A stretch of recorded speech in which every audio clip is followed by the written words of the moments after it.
I've entitled this sermon, Tying Up Loose Ends, Choosing New Paths. The title could just as well have been Tying Up Loose Ends, Choosing New Paths, or not, since we're still going to be making some decisions in the future.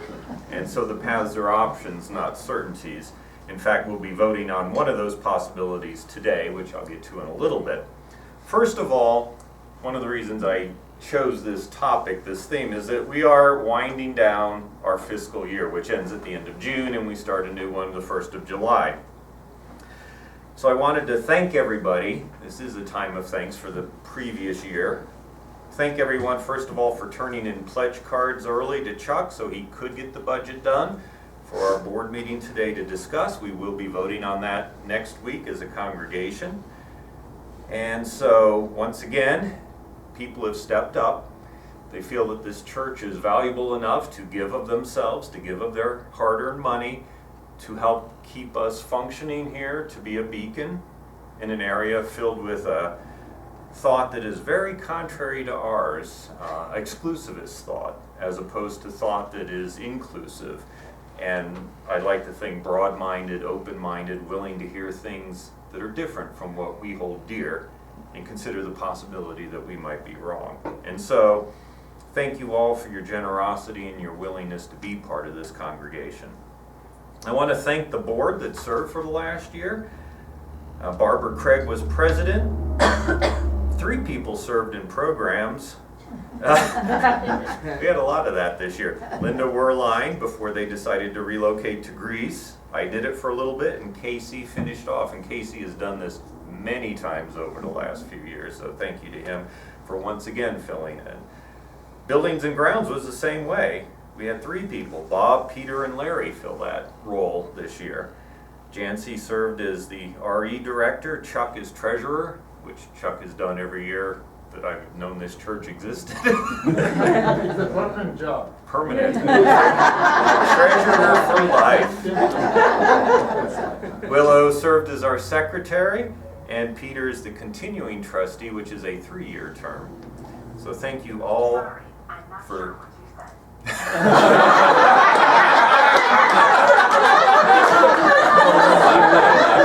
Why, Siri, I didn't know you were familiar with the word thank you.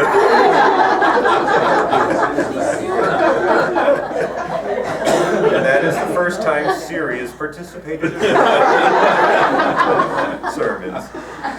Coming in this year to start, new roles, so many people are returning, but new people coming in to help out. Katie will be president, Charity will be the program director, and Karen is doing RE. And then returning are Larry, Chuck, Peter, and Willow. So thank all of you for being willing to step up and help lead us the next year.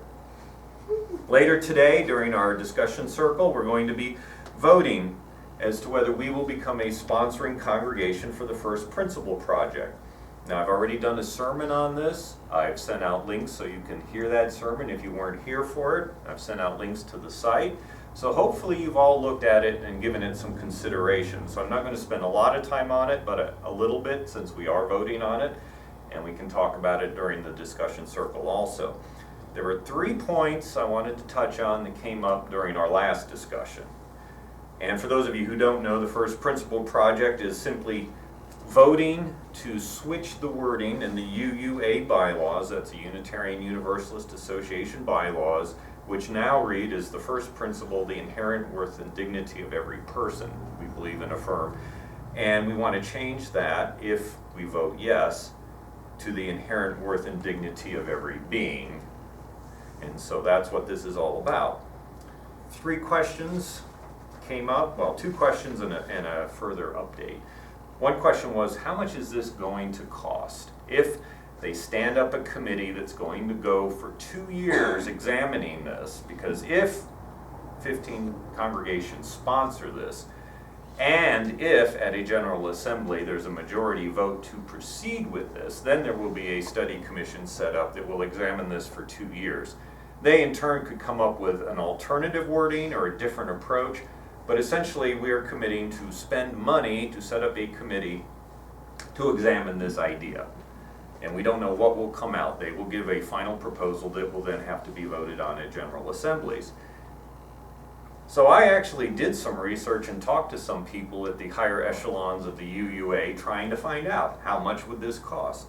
And the answer I got was, we don't have anything exactly like this that we can compare it to, but you can probably expect it, as a guess now, to be in the tens of thousands of dollars. So it's not cheap. But again, by the standards of $1 million plus budget every year from the UUA, it's a small percentage. So you could argue, no, it's not worth the money to spend examining this, and we can have that debate and discussion afterwards also, but there is going to be some cost involved. A second question was, does this diminish or denigrate or turn our thoughts away from the idea that we have done so much work in social justice issues for humans? And does it downplay that by changing the worth and dignity of every person to the worth and dignity of every being? Now, I would propose or suggest that no, because some of our other principles also very specifically address the human side of the social justice issue. The second principle, for instance, says that we believe and promote the justice, equity, and compassion in human relations. So there you have justice, equity, and compassion in human relations. And then there's also the sixth principle, the goal of world community with peace, justice, or peace, liberty, and justice for all. Again, that one is specifically geared towards humans. So, changing the first principle, at least to me, doesn't downplay the social justice side of the work of the Unitarian Universalists. But again, you may disagree and want to vote no. But that was just an insight I had that I wanted to share. Finally, since we had last spoken, 2 more congregations have voted to become sponsors, so they've gone from 4 to 6 in that short period of time. One of them is the Murfreesboro Church, or Fellowship right up, I guess they are congregation now, so Fellowship up the street. I want to try to use the right word. They are a fellowship. And so they're one of the sponsoring congregations. So that's all I have to say on that, but as the theme is tying up loose ends, that's one of the loose ends we're working on, and we'll finish that up when we vote. A few weeks ago, one of our speakers was late, and so I got up and was ad-libbing and doing a talk about our future. I didn't get into too much detail before he showed up, and we turned it back over to him. So that's another loose end, sort of, that I'm going to tie up today, is where was I going with that? And there is a lot of stuff coming out about the shape of congregations in Unitarian Universalism just in the last few weeks. Some of you hopefully have read the link I sent out about the shortage of interim ministers. If you haven't read it, this is pretty unusual for Unitarian Universalists, that they've actually just come out and said, we don't have enough ministers for a certain role. Now, an interim minister, if you're not familiar with this, is a minister that goes into a congregation specifically to be there for 2 years or less. No more. In fact, they may not stay there and become a full-time minister. They are designated and trained to be interim ministers. Sometimes they go in to help a congregation that's just gone through a very troubling time, and there's a lot of dissent and fighting going on. And so they go in there, and the point is, they can walk in and say, I don't care if you like me, I'm only here for 2 years. I'm here to show you what some problems are that you must work on before you invite another settled minister to come in. Now, there is some training for that that's required, and mostly people who do it are ministers at the end of their career. They have a lot of experience, so that's helpful. They're willing to spend a couple more years before they retire, and they're willing to move one more time and go help out a congregation somewhere. But because the economy was so bad, these older ministers were not doing that. They're not ready to retire. And so they stayed longer in their settled positions if they could, because they just couldn't afford to retire. Now that the economy has started upturning again, at least from the perspective of the ministers, there's been a large number that have decided to retire and aren't doing the interim route at all. So right now, congregations who are hoping to get an interim minister are finding that there are more openings than there are people to fill them. Very unprecedented. Not only that, if you actually read the message that came out, it was worded more nicely, but essentially what it said was, if you don't like your minister and you really want to get rid of your minister or ask them to leave, you might want to wait a little bit because there may not be someone to come in for you. That. I didn't hear that. I just said, I guess we'll keep you. Yeah, I guess. An interim minister would cost you a lot more. So, for them to even come out and say that is pretty amazing. Give it a second thought. You may not want to do this right now. Timing's not really good. So that's one of the things going on in the UU world right now. A second thing, there was it's called The View. The VUU. It's a, it's a online ministers get together and talk via Skype, and you can watch it. It's on YouTube, and they're about an hour long. And they apparently have been doing this for quite some time. It's sponsored by the Church of the Larger Fellowship, which is the church for people who don't have a physical church they can go to. So it's a sort of an online church. And they did a discussion about a summit that was held in St. Louis. It was called the Summit of Economic Sustainability of Ministry, which is a fancy way of saying, can we afford to continue doing ministry the way we're doing it? Is it economically feasible? And so they talked about several things. First of all, ministers coming out of seminary are generally holding about $50,000 worth of debt. Secondly, pledge drives are not meeting the required goals to fulfill the budget as planned, and so people are having to make cuts, and various congregations are really struggling.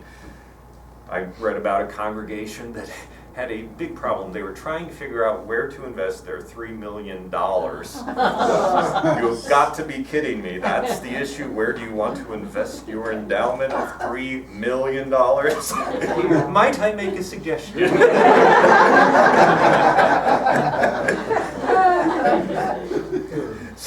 So that's a nice problem to have, but not one we're dealing with.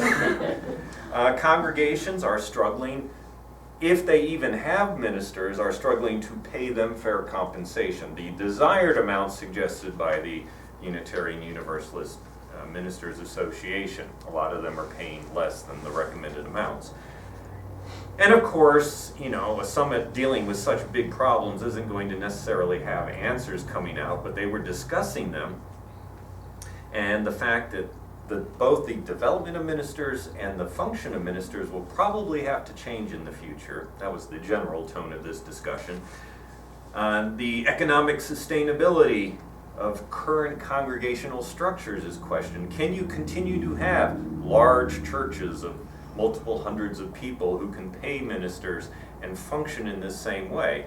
Some people argued that this was great when you had the economic boom of the 50s and 60s, and this is where this idea came around, but now things are going to have to change, and things are going to get smaller and streamlined, and maybe house churches and things like that. Of course, the counter argument made during this discussion is, no, you've always had congregations, they've existed for thousands of years, they aren't going away. So, two different perspectives. There may be major changes coming, but maybe this is just a human thing and it's always going to be true. But one of the points they did bring up, which was really interesting and shows how Unitarian Universalists sometimes function very differently. There's discussion in the UU world, is there a path to be a credentialed minister that doesn't require you to get a Master of Divinity degree, to go to seminary and get this $50,000 debt? Could we do it differently? Someone who was at this summit was a bishop of the United Methodist Church. So while we are wrestling with maybe we don't need a Master of Divinity degree, guess what the United Methodists are wrestling with? Maybe you don't need a high school diploma to be a minister. Kid you not. Is there a path to ministry for those without a high school diploma or equivalent? So the United Methodists, the phrase they used was, the sky has opened, and it is falling for the United Methodists, apparently. I'm not too familiar with them, but The United Methodist bishop at this summit said things are in crisis mode, and we're trying to figure out how to make people ministers who haven't even graduated from high school. So that's hard to wrap your mind around, and not something that the UUs are going to be considering, because I don't think they're even giving up the Master of Divinity degree. Never mind, you don't have to have gone to high school. So different extremes on the crisis scale, if you will, of what's happening in ministry. Then there's the money chase. And I'd love to say these are all original ideas of mine, but these are things coming out of watching this hour-long view. One of the ministers says, we've got this classic money chase.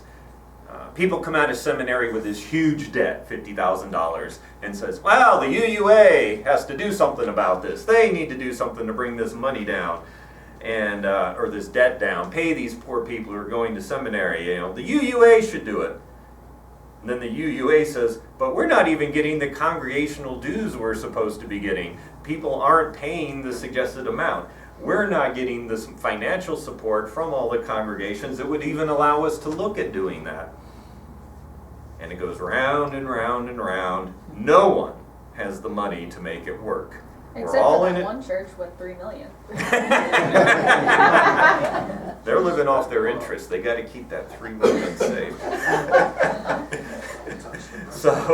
So the conclusion is we're all in it together, whether it's the congregations, the seminary students, the UUA. We're all hurting. And you come back to the problem of, yeah, we're all hurting, we're all in it together, but what's the answer? Don't know. The answer is elusive. We'd all like to have enough money to be able to pay everyone that's a fair wage and take care of the cost of seminary so they don't incur these huge debts, but the money's not there. We have this same sort of a money chase right here in our congregation. We'd like to have enough money to get a bigger place that would allow us to grow more so we could afford a full-time minister, but we don't have the money to afford a bigger place, so we can't hold more people, so we don't get more money, so we can't afford a full-time or even half-time minister. And round we go. I don't know that things are necessarily going to change here for us. That money chase is the same money chase that's going on in the UU world and the world of all churches. We need to operate under the assumption that ministers, or anyone functioning in the role of a minister or some of the roles of a minister, will, for us, probably come from within, not from without. That's the way it's always been here, except for the temporary ones who've come down and helped us out a little bit from Vanderbilt. But they never functioned fully as ministers. They spoke here a couple times a week. Some of them refused to do other things like perform weddings or funerals. Some did. It varied from person to person. But the people who are really going to be pouring their heart and soul into it are going to come from our congregation. However we make that work, however we make that function, we're probably not going to be going into search and finding a minister to come here full time. Economically, barring someone winning the lottery, that's not going to happen here right now. Same thing comes true with buying a new place. Maybe we could, but I've done a lot of looking. And when you look at square footage and cost, this is actually quite a large building. I can buy a church in Tullahoma right now for about $60,000, but the whole church is barely bigger than this room. So what good would that do us? We have more space than we realize sometimes. We're never going to be First Baptist in size, but to go out and buy a larger building, first of all, they're not out there. And secondly, if they were, they probably going to cause us to have to pay more than we could or incur more debt than we should. So maybe we're going to be in this building another 50 years, I don't know. And so we make the best of it. We have it pretty good here. There's, of course, the endless problem with the bathroom, but other than that, there's a lot of good things about this place too, and it is paid off, which is a big deal. So as we deal with this money chase problem, be it building or minister, we're probably going to have to be creative, and it's going to come from people within the congregation volunteering and doing work that they may not have seen themselves doing, and it may require people taking on, and I'm talking down the road, when I retire, people taking on different parts of ministry as opposed to hiring a minister.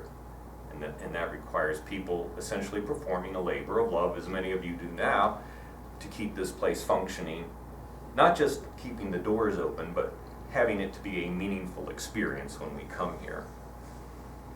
So we can view all of these things I've just shared with you negatively, because some of it can be depressing, no question about that, but we also look at it as a process of evolving and being creative. So I was sitting down thinking, let's think outside the box a little bit, forget about searching for another minister. What else could we do?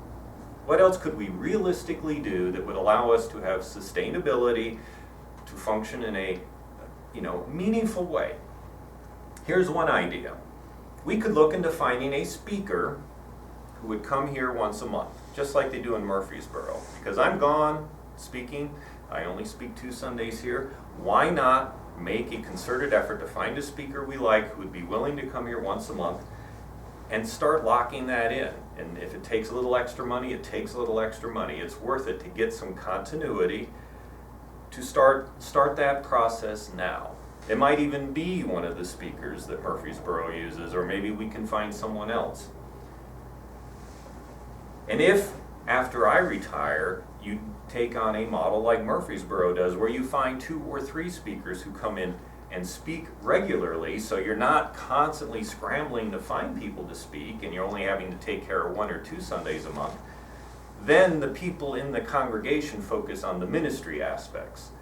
And you can actually get people legally able to perform things like weddings and funerals who don't have to be ordained ministers. They can be designated by the congregation. You can go back to the idea of lay minister, as I served as.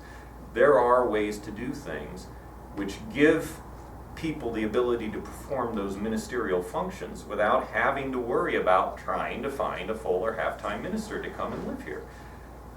But we should start thinking about that and working on that even now. Don't do it when you have to, do it before you have to, so you have all that stuff done ahead of time. So I think that's one of the challenges for us in the very next and immediate future. The next few years, we should be working on those things.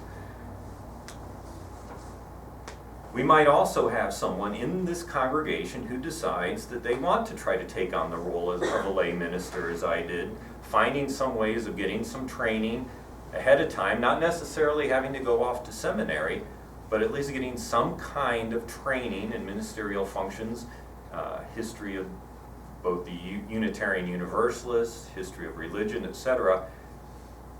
If someone found that that was a calling that they had now, but couldn't do it now, but wanted to start working towards that, we have that great transitional opportunity now where someone has no pressure on them. They wouldn't have to serve as lay minister while going to seminary, as I did, and while actually having to serve as an intern at another church and come here and serve at the same time. We have a lot more freedom now if somebody within our congregation, or maybe someone who hasn't even started coming yet but may start coming in the future, feels that calling. We need to keep our eyes open for that, our ears attuned to that now. It's still probable that we would need a new facility to replace this building, but as I said, unless we figure out a way to do it in a financially responsible way, we don't want to take on unreasonable mortgages, we don't want a lot of debt, so we need to be careful and not rush into anything, but we still need to keep our eyes open. Maybe something will come up that's within our budget that would give us more space, give us the expanding, or the capabilities to expand should that opportunity arise where people do start coming that overflow our current capabilities. Keep our eyes open for that. Don't assume it's going to happen, but be prepared for the possibility. So, again, don't feel down, don't feel negative. I'm not doing this to make people feel like, oh, it's all hopeless. What I am saying is there are different avenues of hope that we need to examine. We do have a facility that is paid for. It is in good shape. We don't have major repairs that have to be done to it. We are financially sound. We operate with openness and integrity, We are averaging more people in attendance on a Sunday than we have in many, many years, certainly more than I've been here. We have a superb religious education teacher in Lynn, who is a professional educator and loves coming here and working with the kids. That is a great gift that many congregations don't have. You all do not have to take turns rotating and filling in and trying to teach the children, maybe even if you don't want to, but you feel, well, someone has to. We have someone who wants to do it and does it well, and that is fantastic, and we should be so thankful for that. We have volunteers who do all sorts of things around the church, whether it be cleaning or buying stuff to stock in the kitchen or coming out and doing repairs.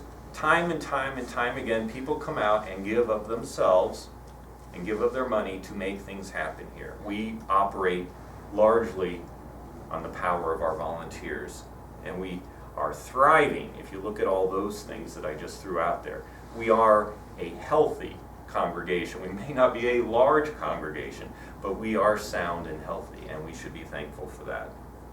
I just don't ever want us to lose sight of the future. It's easy to become complacent and say everything's fine, it's not going to be a problem for me. I'll either be moving in 10 years, or I'll be dead in 10 years, or I'm not going to care in 10 years. You know, I hear all this stuff, jokingly. But realistically, I want this place to be here when I'm gone, and a place for the people who needed it just as all of us have needed it. And so that's why I constantly come back to this. Don't forget about the future. Don't stop thinking about the future. Don't stop planning for the future. And we're going to have to get creative about the future. But we need to do that. So that's it for tying up some of the loose ends. It was almost more of a business meeting sort of a sermon. And next week's going to be a lot different. And I'll share with you a story. Last night, because I was wrestling with actually changing everything today. And I actually wrote a second sermon last night. So I'm all good to go for 2 weeks from now. It of course deals with the shooting in South Carolina and the horrible racism that comes out of that, the racism inherent in many parts of our both governmental systems, our history. There's just a lot to talk about, and last night I was steaming mad, so I wrote a second sermon. And now I'm going to sit back and think about it a little bit. There's nothing there I'm ashamed about. But when you talk about racism, people get really defensive. Some do. I'm not a racist. And, you know, if you're not black and haven't suffered through what African Americans have suffered through in this country, it's best just to shut up and listen. It really is. Don't assume you understand the path they have trod. Okay, there's a lot of stuff going on and a lot of invective and a lot of idiocy out there, and boy, Facebook's becoming a curse because my friends send me these things and I just go, oh, people say the dumbest stuff. So in 2 weeks, I did decide to put that off because we're voting on something today and I needed to talk about that. I didn't want to distract from that because that is an important thing. But in 2 weeks, I'm going to be talking about what happened. And I have not lost sight of that. I have not overlooked it. I have not ignored it.